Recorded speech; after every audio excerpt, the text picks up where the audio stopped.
Hello, and welcome back to another episode of the Collective Clicks podcast. This is your host, Brandon Bateman, and today I'm joined by Tony Mont. We talk a ton about his experience in the real estate investment business, building and selling a wholesale company, his experience with marketing, sales, underwriting, dispositions, and how he's focusing a lot on cold call with his real estate investment business now. I'll see you there. Welcome to the podcast, Tony. How are you doing? I'm great, man. Thanks for having me. This is our third try on this podcast, but we finally made it. A little technical difficulties even on our third try, but third time's a charm. Yeah. Appreciate you having me on. I've never met you in person, heard a lot about you, see a lot of your ads. Figured this would be a good conversation. Yeah, I'm excited too. I was just mentioning after our first little conversation, I have so many questions and I was like, we should probably hit record before I start asking all these questions. For anybody listening who doesn't know who you are, Tony, what's your background? Where'd you come from? What are you doing right now? Yeah, background is grew up in right outside Chicago, Illinois.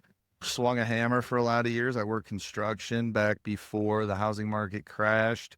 Got in a little bit of trouble, spent a little time in jail.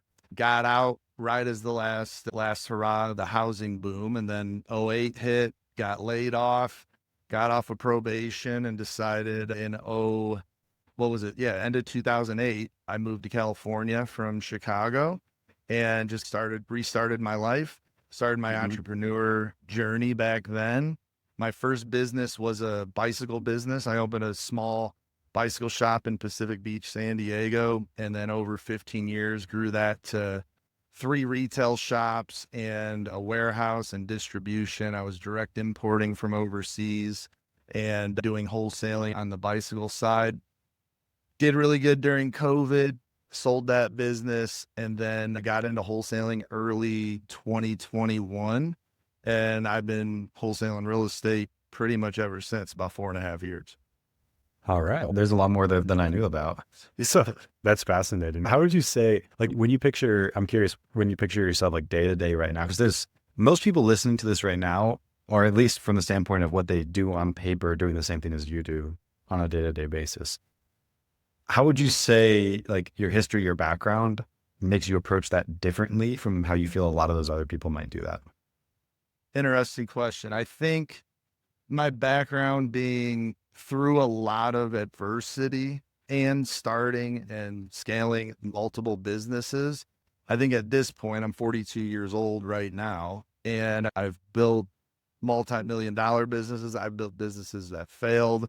I've just been through so many ups and downs in business where made millions, lost millions, made millions, where I think I'm very even keeled and I don't freak out in the bad times. And I understand you got to ride some waves. You got to pivot sometimes.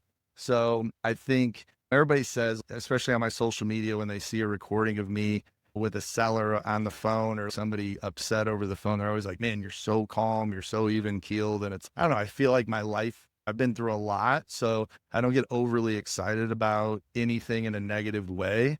And I think it helps me make decisions, make good decisions, and stay calm during chaos, which I think makes my team feel confident in their leadership. And it just helps not doing a split fire, reactionary, emotional decision. Like I can sit in it, think, and make a decision. So I think those reasons have made me a good leader and a good businessman.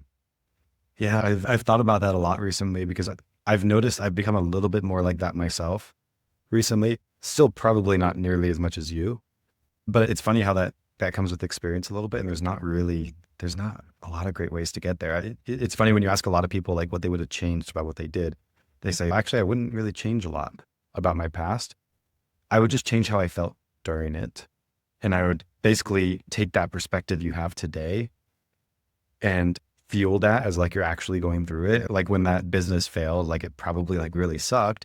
And if you knew how it all works out, are you as concerned about the fact that it sucks at that point? No, you're probably not. You go through that enough, you eventually start to learn the patterns. Hey, it tends to work out. Like as long as you do these certain things, it works out. But it's crazy because I think people actually have a really great capacity to go through whatever things they go through. But that belief that you're actually going to end up in a better place is something we struggle with sometimes. And the hardest times are the times where you're just not sure if you actually believe that you're going to end up in a better place. Yeah. And I always say, thank God it's hard because there's value in conquering that, right? If it was easy, we'd all be miserable because there wouldn't be any of that delayed gratification. And I think it's a huge ego boost and confidence boost, and it keeps you going to challenge yourself. I'll talk about me personally, but I like to challenge myself every day, in Mhm. business as well. It's like you get through these adversities and you're like, shit, I'm at this level of this industry because I got through all of this. And that's what makes you feel good. And that's what like brings all the value. That's why anybody who wins the lottery ends up dead or in prison in the year because they didn't earn it.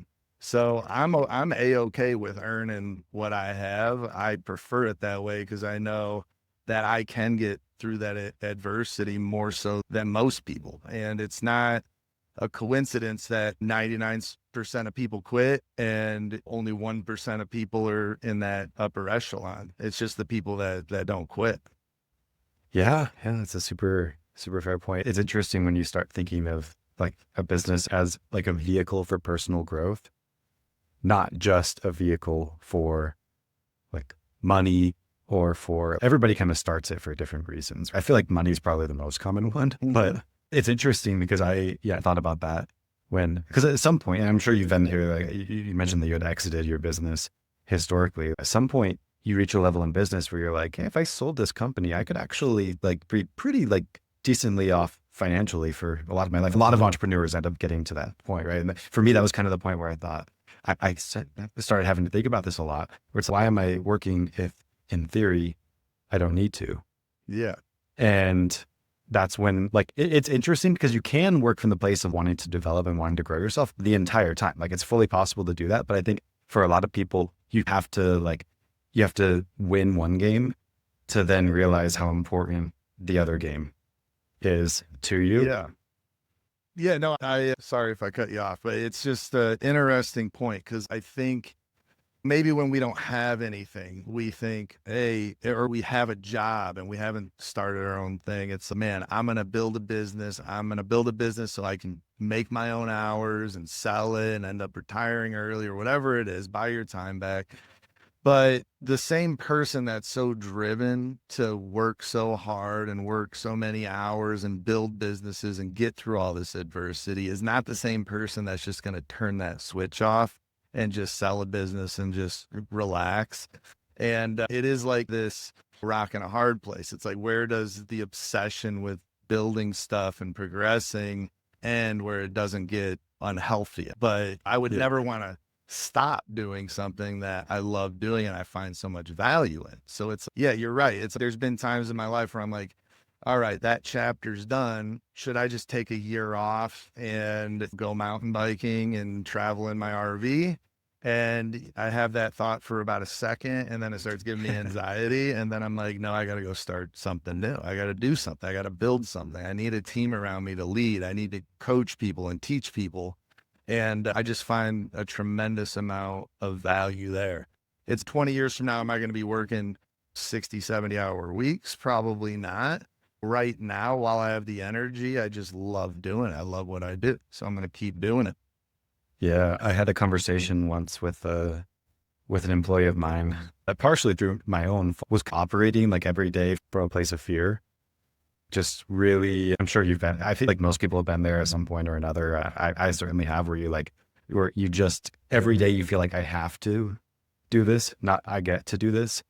And you're doing it to run away from something, not because you're like running towards something. And we had a long conversation about what actually motivates you, like why you're doing this and stuff. And basically, as we're talking about it, he's, look, I get it. I get how you can look at that this way because you achieve these things. Every entrepreneur that like achieves these things, they then start focusing on like fulfillment and what makes you happy in your work, and they become passionate about their work and stuff like that. But that's easy to say like when you're there, but when you're not there, like it's hard to say. And he viewed it as if you have money, then suddenly you can focus on those things. But those people who don't have money, they can't focus on those things. And it's so fascinating because I was really thinking about it. I was like, why is it true that generally happens? And I think I honestly believed like you have to go out and get what you originally set out to get in order to realize that it wasn't what you actually wanted. And that's the only correlating trend, right? It's not that once you're successful in business, you have the luxury of focusing on those other things. It's that you need to get there in order to actually, you have to have a list of goals. You have to accomplish all those goals and realize that doesn't make you happy in order to then realize that it's actually something else. And people, unless they like have that experience, you just don't know. It's crazy. Well, that's hope. And I like, that's why rock bottom is such a beautiful thing. Cause you have this hope carrot dangling in front of you. And you're like, oh, if I could just get to this point financially or this point in my life, I'm going to be so happy. I'm going to be so fulfilled. And like, you're chasing that hope. And then when you get there and you realize you're still miserable, you're like, oh, that hope is gone. I was a dog hunting in the wrong direction. I should be focusing on this now. But it's impossible to do that until you're right, until you get to the point you set out to get to and realize the gold wasn't there. It was, a lot of the gold was just in the journey itself, right? And it's like you're doing all this self-development, maybe subconsciously, you don't appreciate it as that until you get there and you're like, oh shit, look at how much I've achieved, not only in business, but also in self-development. You have to, or else you can't achieve what you want to achieve in business. Yeah. It's one of the like age old quotes, like a business will not outgrow the leader of that business.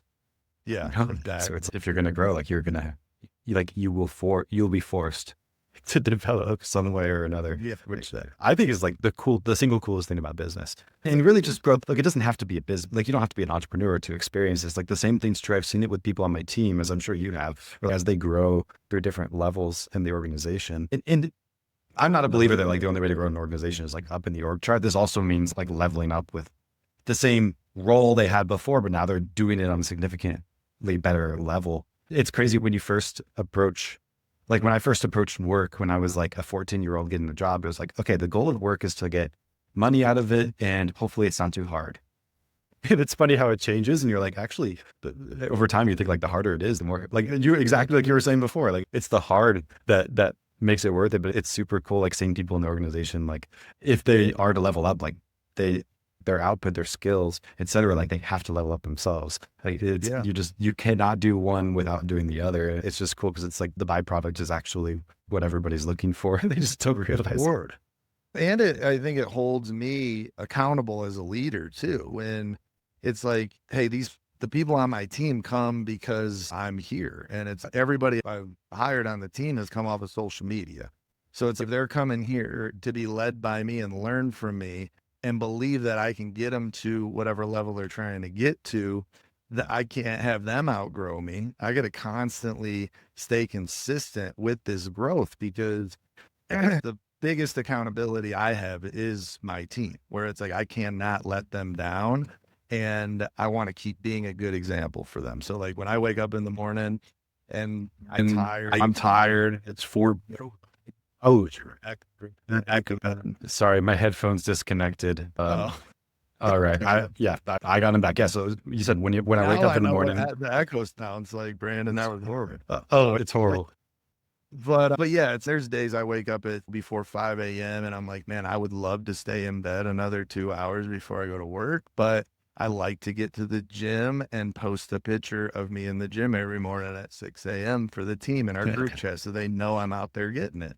And I take that serious because it's like, the more consistent I am, the better example it is for them. So they hold me way more accountable than I hold myself.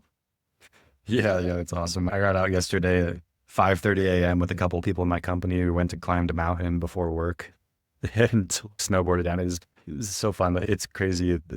The experience of growing and becoming better together with your team. It's really cool. So anyways, that was not the topic of this conversation, but really, really fascinating to hear about like how you develop and grow there. Let's start talking. So you mentioned this team is an important part of your life. Let's talk about like the company you're running now, the team you're running now. Let's start with the basics. Like what kind of business, what market are you in? Yep. Wholesaling company.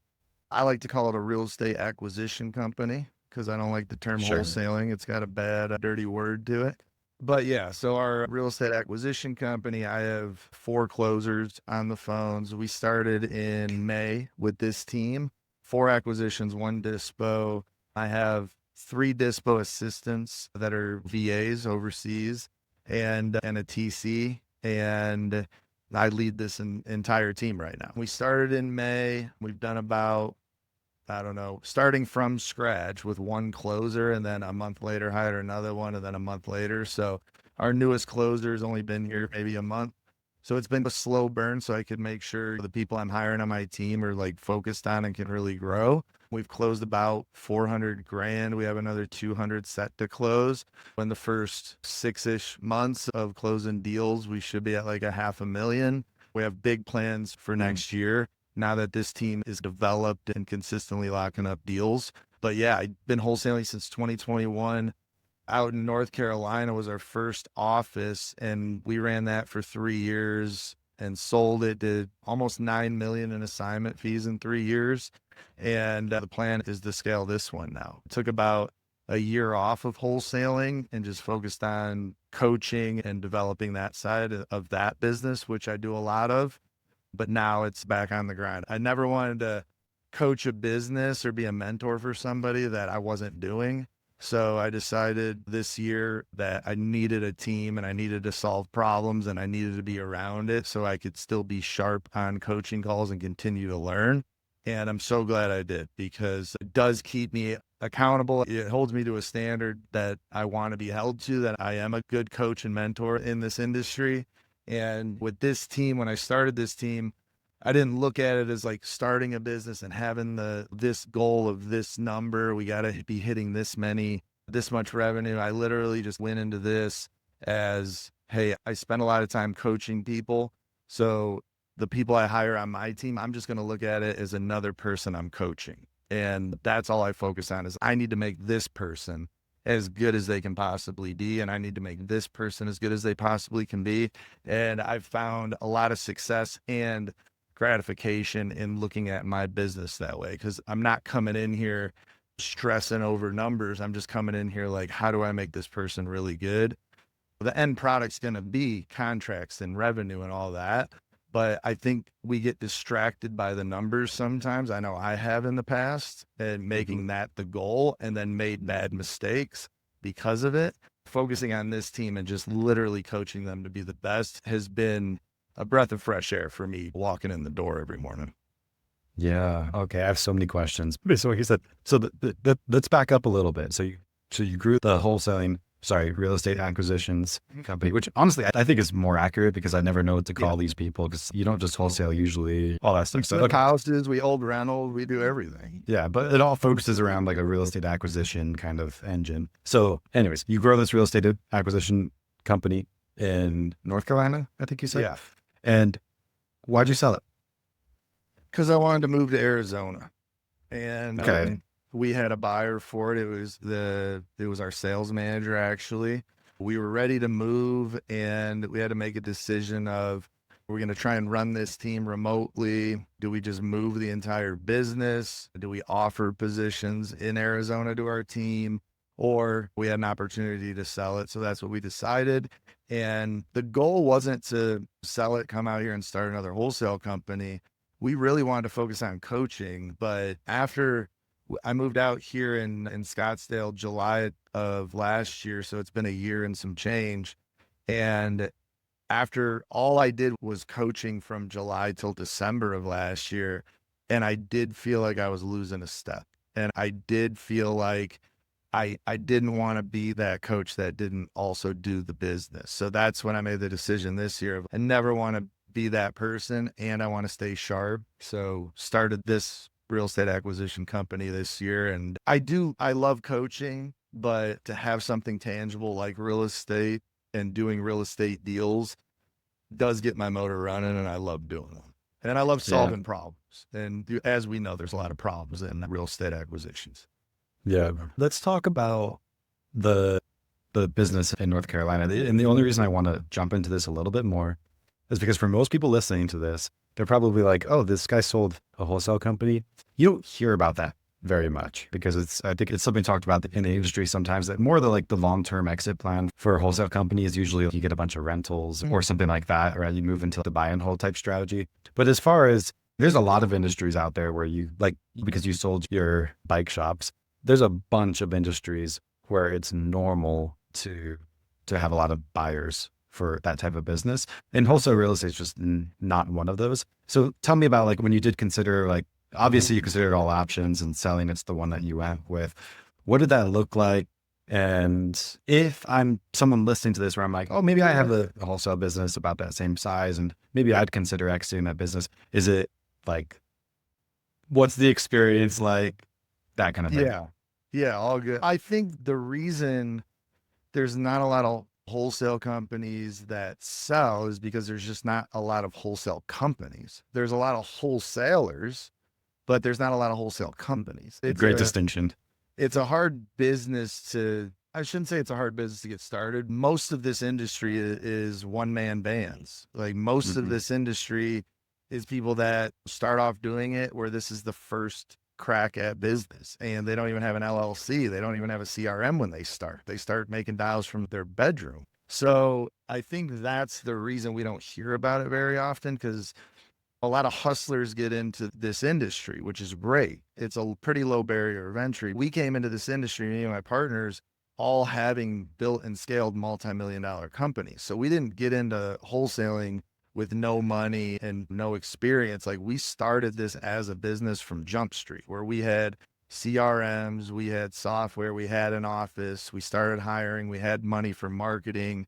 Like we had it business dialed in, and then we just came into this industry. I think because we started off that way and had the systems and processes in place, it set us up to be able to sell it. Now, could we have really dialed it in and hired somebody to help structure it, sell it maybe to a private equity firm? We could have probably made good money on it if we really did that and kept in it for a few more years. The way I looked at it was like, we could sell this business and whatever money we make off of the sale, great. But in reality, a wholesale business, Brandon, me and you could be sitting in my backyard and turn on some marketing and fire up a CRM, and me and you have a wholesale business together.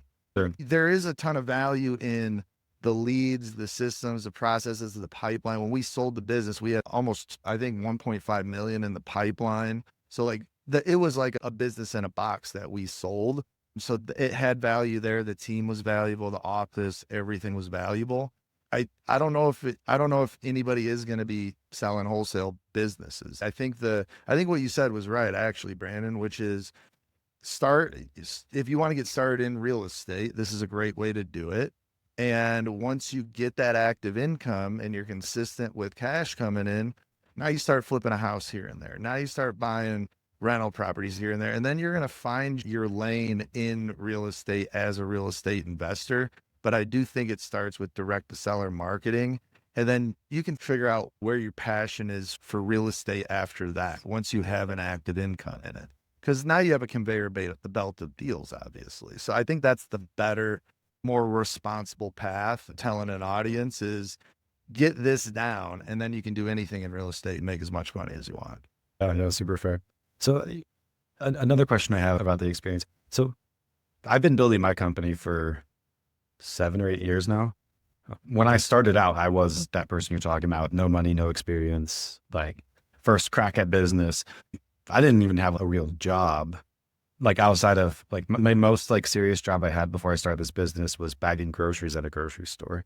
I started it as a sophomore in college. So I do nothing, right? And I look back on it and I'm like, if I knew what I knew now, I could do it like a lot faster, not just a little faster, but a lot faster. I'm curious, with your experience of building the wholesale business and then now building another wholesale business, clearly you guys are off to a pretty decent start with the newer business. Is that true? Or have you run into some snags that you didn't expect getting it started again, where it's weird to go from this place is a $3 million a year business, now stepping back to zero, and maybe there's some parts that are a little harder than you thought they'd be? Yeah, that's a good point. First of all, it's a different market now than it was when we started in 2021. I would say the hardest thing I went through in the very beginning. So I tried to start hiring in February, and I hired a team of 6, and I just hired really bad. And then I let everybody go within a couple months and restarted in May. And that's when I started hiring like one at a time and kind of a slower process. Cause I'm like, man, running a business pretty much by myself as the leader and bringing on 6 people where I'm just spreading myself too thin on who I can spend time with.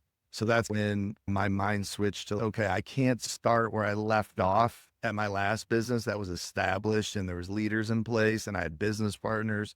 So this time I was like, hey, that was a mistake. Like I need to hire this slow and steady because I don't want to spread myself too thin and not be able to give what my team what they need. So that was my biggest hiccup. I know the market's kind of stagnant. But I know conversion rates. I know marketing. I know a sales process. I know a dispo process. So that kind of stuff was dialed in. I think it was hiring way too fast and I just wasn't smart about it in the very, very beginning this year. But it's hard. It's Yeah. an ego thing, right? Where it's, no, I can do this. Let me put all this on my plate. And I just couldn't do it. I couldn't do it. What's really funny to me though, just as you're saying this, is your lesson that you learned was, oh, I need to hire way slower. And then simultaneously, you have probably like the biggest team I've ever heard of for a wholesale company that launched like 6 months ago. So you must have done it really fast before, but that's funny because you're still like hiring pretty dang fast. You've slowed it down, it sounds like, a lot compared to what you were doing before. Oh yeah, for sure. And this team I got a team of killers. So yeah, we have a ton of fun, man. Everybody's on the same page with the mindset stuff and just wanting everybody to win. So we got a really good team. It's fun coming in every day and working with these guys and gals. Yeah, that makes a pretty big difference. So let's talk about marketing.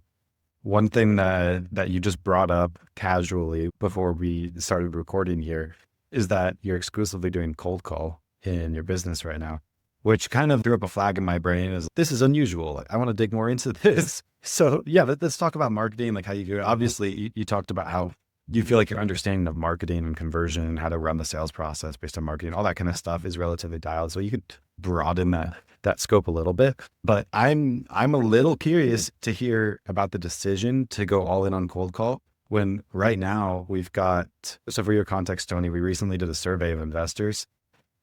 I'm curious what you would guess percentage of marketing dollars in this industry going towards cold call. What do you think?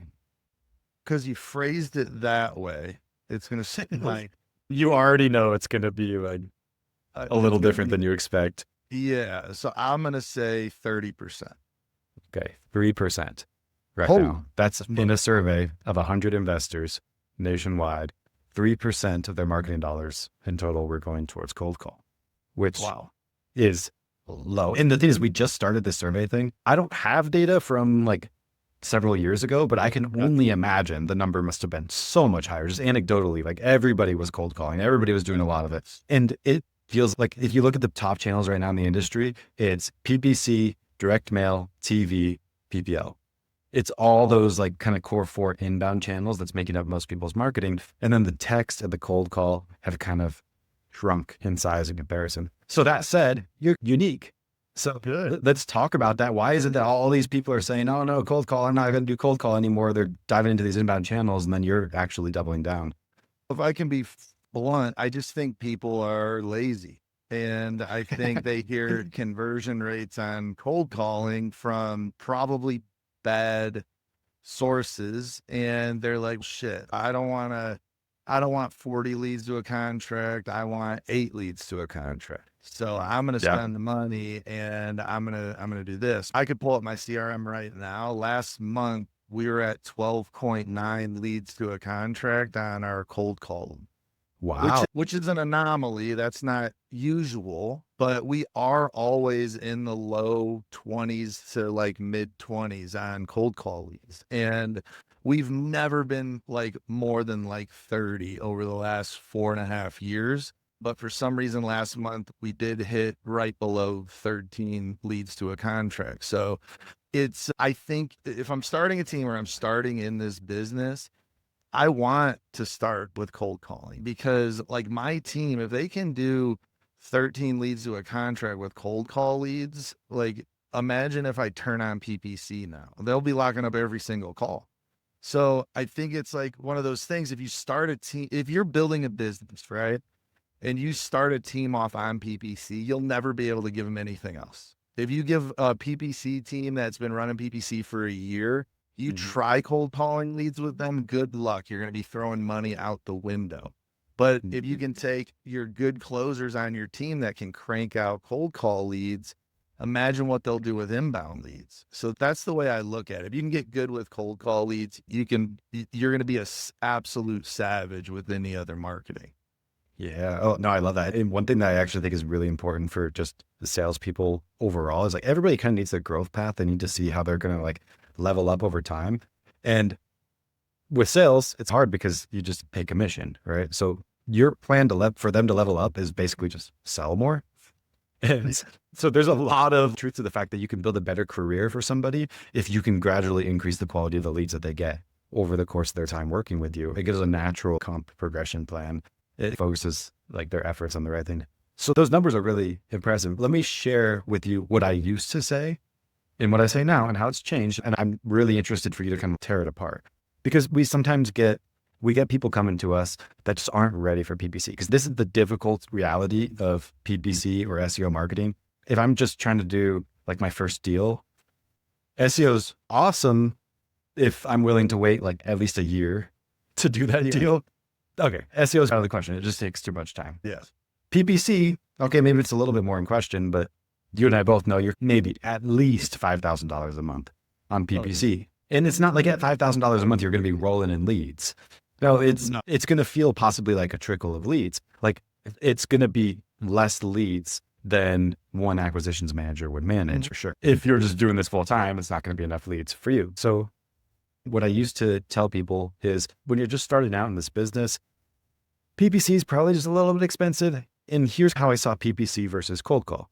Cold call is going to be a lot cheaper on a per lead basis. You're going to get a lot of reps in, which is really good for like your own development. And the cool thing about cold call is, yeah, it's cheaper per lead, but it also was cheaper per contract. So it's if your problem is you just don't have that much money, but you do have a lot of time to work a lot of leads, cold call is awesome because you get to use the resource you're heavy in and then not use as much of the resource that you're light in, which is the cash. And then once you get some deals going, eventually you want to leverage your time a little bit more. That's where adding in some inbound leads is going to help you get more deals. That's what I used to say.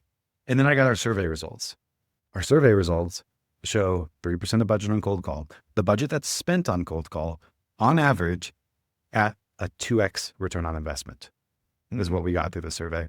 Compared to other channels, which honestly, every channel scored a little bit lower than I thought. The top performing channels were pretty much direct mail, PPL, and PPC, all sitting around a 3x return. But direct mail and PPL had about the same lead quality, but PPC had a better lead quality and the same return. But anyways, what I noted with that was like, shoot, cold call across the industry right now, based on what we're seeing, not only does it have on average 50 leads per contract, but now it's actually more expensive per deal than PPC is, which that's just a hard pill to swallow, right? Before it was like, oh, the leads suck, but at least they're cheap. At least it, as an acquisitions channel, it's cheap. And I saw that. I'm like, Dana, what do you even recommend to somebody who's just getting in this business right now where it's just so unbelievably expensive for cold calling? Obviously, those numbers being pretty different from yours and how you manage a marketing channel is a big piece of it. So I'm super curious to hear from your perspective. Why is it that's the data we're seeing across the market? And what do you think you're doing that's making your data look a lot better? Yeah, that actually doesn't surprise me because people prejudge leads constantly. And there's a lot of bad information out there on YouTube and social media with people spinning to win and trying to get contracts for content and spending 2 minutes on the phone and disqualifying leads constantly. Yeah. It does not surprise me that people do not get traction with any leads. A 3x return on PPC is insane. Like a real company doesn't get that low. We have over a 10x return on our cold call marketing, and we were always at a 5x return on our PPC campaign. We ran a lower campaign on that when we ran it, but we always did best on our cold calling, and we've ran a 10x on it for years. I would say the biggest thing is people just disqualify their leads constantly. And what we do is we qualify the leads and we stay on the phone with every single lead and we treat every single lead the same and we take them through an experience. And our average talk time with a seller to get a contract is over an hour. So we're spending an hour with these sellers, these cold call leads, where most people spend 5 minutes with them, shoot them an offer, and then just move on and kill the lead off. We're locking those leads up that people aren't staying on the phone with. So I think sales process is a huge part of it. But I just think even with the low numbers you said with inbound, it's like that should be triple what it is, or at least double than what that Mhm. survey said. And it's probably the exact same thing. They probably just don't have a good sales process. And with the cold calling, a lot of beginners get started. Half these dudes don't even call the dang leads. So it's so skewed. It's like 40% of people that are getting cold call leads, they're beginners. They're just getting started, and half of them probably don't even call the leads, or they call them one time. So it comes down to a lot of that. But I think if you have a business and you have a team, like you said, 50 leads to a contract, I think that's way too high for cold call. Like I see with like our community that we coach, people are consistently 30 leads or lower to a contract because we teach them a real sales process, and we teach them that the leads are all the same. It's never the leads. Treat every lead the same. And if they do that, they'll consistently get really good conversion rates. And I just think there's a lot of bad information out there, and people are lazy. Like I said before, they don't want to take the time to take houses. They want to just spin to win. Yeah, it's funny you said. I agree so much with what you said. I think too much in this industry, we're judging marketing channels based on ROI when sales process is a big piece of it. I remember so back starting this business out when I used to work with the investors that would come work with us, I learned a heck of a lot of lessons. But I used to think, oh, this is the return on investment that my marketing generates. So I judge people based on what their expectation is. Can we make it happen or something? And it's funny because I noticed that sometimes we had an investor come through and you ask them, like, what return on investment do you need? And they're like, I don't know, 2x, because that's generally what we get across the marketing channels. And I'm like, we got this one in the bag. Like 2x, that's easy. And then we run the campaign and we come in at 1.9. I'm like, what the heck? Like, how we always perform better than this. And then you talk to someone else and they're like, I need a 7x. And you're like, that's unrealistic to need a 7x. Could we hit 7? Yes. But to need a 7, I don't know, like maybe more a 4 or 5. And then they hit 10x. Yeah. Like the reason they thought they needed a 7 was because they generally perform really high across channels. And it's crazy. From my perspective, like we've at any given moment in time over the past several years have worked with hundreds of investors. And it's just funny, like seeing them, seeing how much the performance actually varies based on sales process. It's absolutely insane. Yeah, I think that's the biggest thing. And you probably struggle with it with retention and everything else, and people bitching about the leads. It's no. I get a lot of people reach out to me because I'm known for coaching and teaching dispositions in this industry. But even though I do everything, but they usually reach out to me because they think they have a disposition problem. So like people will pay to get on a coaching call with me and they go, I need help with dispo. And I'm like, you probably need help with everything. Because if you've come to Yeah. me because you think you have a dispo problem, you probably have a marketing problem. You probably have a sales process problem, a conversion problem. There's probably 6 problems before we even start talking about dispo. And that is 100% always the case. It's always marketing and sales issues, conversion issues, sales process issues, underwriting for sure is a big one. And then it's let's fix all these 4 things that you need help with, and then we'll talk about a disposition process. Because if you have a conversion problem or an underwriting problem, doesn't matter what we do on the back end, it's still not gonna help your business. I think, yeah, just industry wide, there needs to be a lot more education on sales process, on underwriting, and hopefully people understand that and reach out for help. And when I first started, I didn't know anything about this industry, but I started looking on YouTube and I'm like, who's this Jerry Norton guy? And I just watched every Jerry Norton video because he seemed like he knew what he was talking about. And that's how I learned in the beginning. And I paid for mentorships and stuff like that. So you just got to educate yourself. What I love about what you're saying and how you're speaking is you're not judging anybody. It's funny because that's like the more mature version of business. It's, oh no, it's probably a problem in acquisitions and in marketing and in underwriting and in dispositions. And that's okay because that's exactly what you expect when you're building a business. Like every single system is designed to completely perfectly produce exactly the outcome that it's producing. And if you didn't have problems with any of those things, then you would be accomplishing a lot more with the business. And this is how you grow. It's crazy because it's so easy to take it negatively, but it's like the most positive. It's the most positive message in the world. Is there's actually a way to get better. Yeah, like it's a great thing. It's, hey, thank God, like we can fix this. It's not the end of the world. And it's usually not a complete revamp of their business or their process. It's usually 4 little things that we can change and it can make all the difference in the world. And I'm sure you've been in business long enough now where it's, oh yeah, you need a different set of eyes. Like I need a different set of eyes on my business because I'm so in the weeds. There's stuff that I need somebody to come and be like, oh, have you thought about this? Or you might be doing this wrong. It's, oh, light bulb. That's a very small thing I can change and make a huge difference. And that's usually what it is. Yeah, as I'm sure you do, I spend a lot of money looking sure at those people who can help me just get a little bit of clarity around what I could be doing better. So we're coming up against time here, Tony. So I want to be respectful of your time, but I am so curious to ask if you have a minute to answer one more question. You say these people come to you thinking it's a dispo problem. It's actually a few other problems. I would love to understand a quick rundown of what is it that you're seeing that tells you that? And maybe just you could summarize in 1 or 2 or 3 like common scenarios that like these are the biggest problems. People come to me with these problems and the root cause most often ends up being X, Y, or Z. I want to know what X, Y, and Z are. Okay.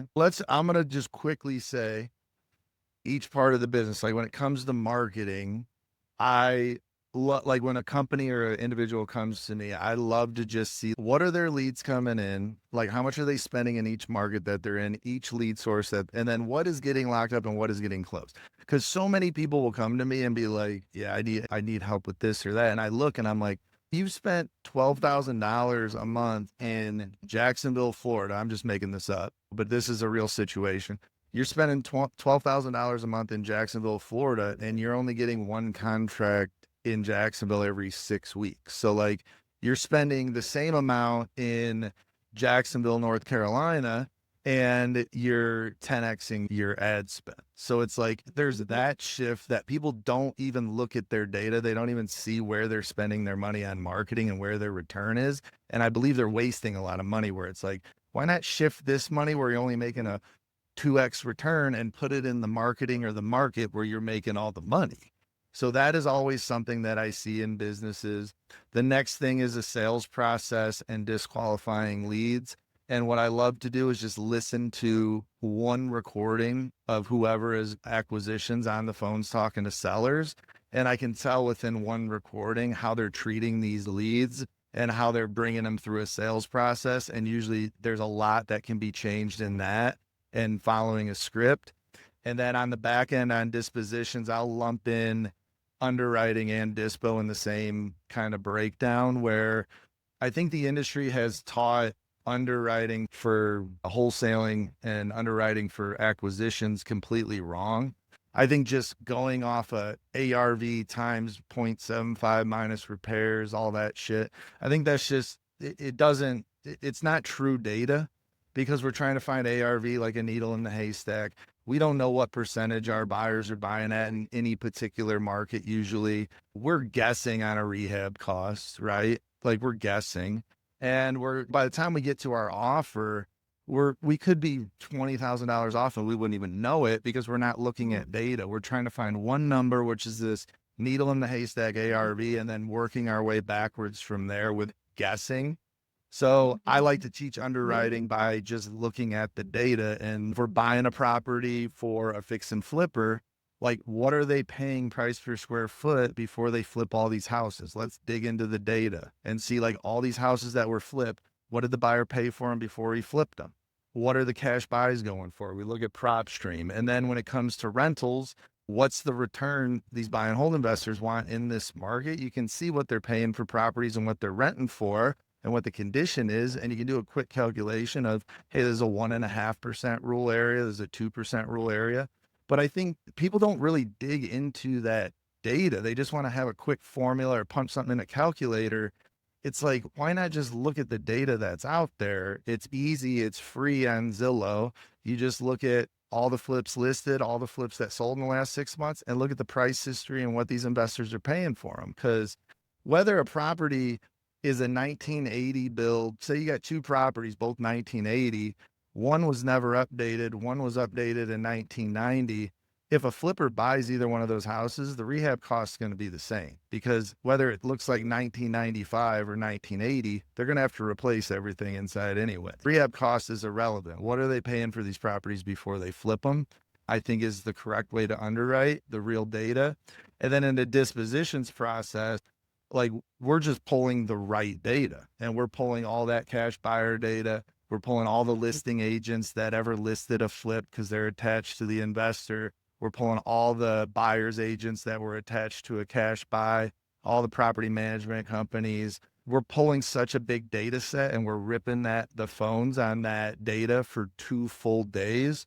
And we know if we can, my dispo team, they're making 180 dials a day individually to get rid of these deals. So I know at the end of 2 days, if I'm ripping the phones on this thing, it's either a deal and I have it assigned, or I might need a reduction if I got offers in and they're lower, or I might have to list it on the MLS and novate it or assign it off the MLS. So that we have this systematized process where we can move deals super fast. And if we can't move them off market, we list them on the MLS and then we move them on there. Cool. Yeah, that was a wealth of information. So thank you, Tony, for explaining a little bit of your process. For anybody listening that wants to know more about you, your process, your coaching, maybe, what's the best way to get a hold of you? Yeah, the Tony Mont on all platforms. I'm mostly on Instagram and YouTube. For anybody out there that wants to learn how we do things here, my YouTube channel is really good. It's a lot of behind the scenes stuff with me and my team, either training them or helping them talk track over the phone while they're live on a call. I started posting on YouTube earlier this year, and I've gotten a lot of good feedback because it's truly just me and my sales team, like, locking up contracts. You can hear the whole conversations with my closers and the seller on the other line. So it's really good, like, live wholesaling information for anybody with a team or just getting started. All right. Thank you, Tony. Appreciate that. We'll throw those links in the description as well. And for everybody else listening, I'll see you next week. Thank you.